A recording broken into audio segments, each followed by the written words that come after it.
Hey everybody, how's it going? So today I'm going from 327 gears with an open carrier, and from an Explorer at the Junkyard I pulled out 410s, and from Summit Racing I ordered a mini-spool. So this Lincoln should be a little bit quicker when I get done with her. Alright, so first I'm going to be taking out the center pin, pushing the axles in, taking out the C-clips, and undoing the brakes and sliding the axles out first off.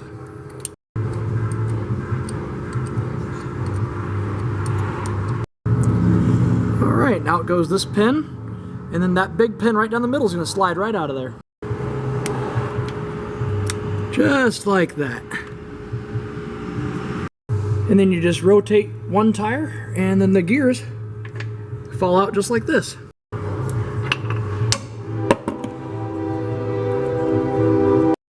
Alright, so now that I got the wheels off, I'm going to go ahead and take the calipers and get them out of the way, slide the rotors off, and that'll allow us to push our axles in a little bit, get the C-clips out, and slide them out slowly. Now I'm just going to push the axles in, and then go ahead and feed up inside there.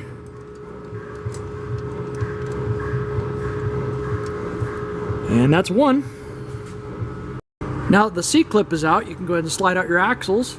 Make sure you try to let them not drag on the seals if you're not planning on replacing them. And before I go too much further, I'm just making sure that my mini-spool fits the splines. Those gears that you saw earlier will be taken up by this mini-spool, and that'll lock both axles together. Like a full spool, but just not as strong. Alright, so now that my axles are out, I'm going to go ahead and pull the, well, one of them is. I'm going to go ahead and pull these covers off. I always put 2 dimples on here and 2 dimples on there towards the bottom.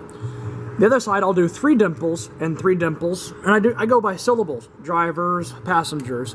It just helps you remember you want the caps to go back the same way they came off, facing the same direction, etc. Alright, so now that you got your spider gears out, just slowly wiggle the carrier out. Be sure to keep the bearing races on the same side they came out of. Oh, unless you drop them like that.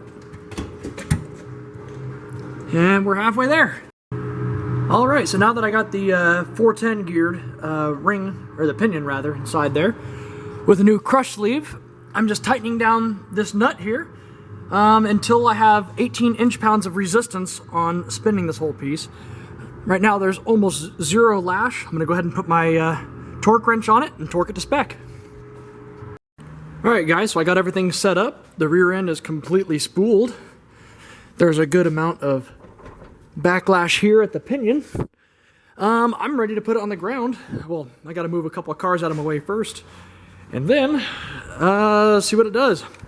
Sorry I didn't do much filming in the middle of all of it. I just got totally sidetracked and well, forgot to camera this stuff, video this stuff.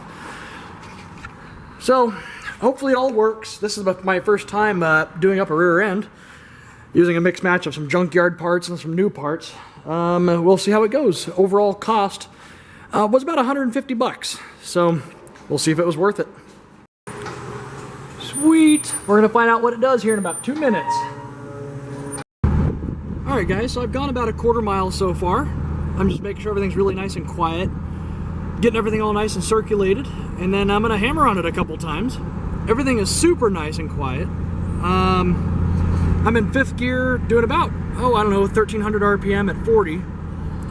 Mathematically, with these 410s and 27-inch tall tires, I should be at 2300 RPM at 75, so we'll see. Alright guys, well I just got done driving it home and I put about 15 miles on it. Really hammered on the throttle, and it was super cool. I highly recommend it. Going from 330s to 410s made a world of difference.